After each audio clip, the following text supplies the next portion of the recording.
உங்களுடைய அடையாளம் என்பது என்ன கேட்டீங்கன்னா உங்களுடைய வேலை தான்.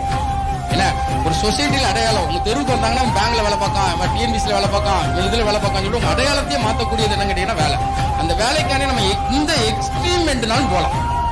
எக்ஸ்பீரிமெண்ட்னா ப்ரிப்பரேஷன் தான். அதை இன்னொரு பொண்ணு அழகா சொல்லிச்சு, நான் 8 மணி நேரம் படிக்கேன் 10 மணி நேரம் படிக்கலாம் கிடையாது. உங்களுக்கு எவ்வளவு நேரம் படிக்க முடியுமோ அவ்வளவு நேரம் படிங்க.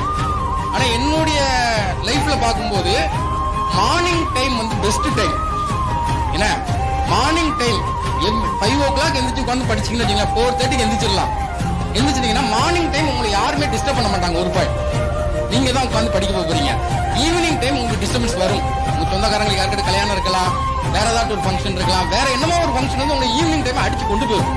ஆனா மார்னிங் டைம் அப்படி கிடையாது, உங்க கையில தான் இருக்கு. மார்னிங் டைம் உட்காந்து ஒரு டிராப்ட் போட்டு இதை தான் படிக்க போறேன்னு சொல்லி ஒரு டிராப்ட் போட்டு தெளிவா உட்காந்து படிங்க, ஈஸியா பாஸ் பண்ணிடலாம். இது கஷ்டமான எக்ஸாம் கிடையாது.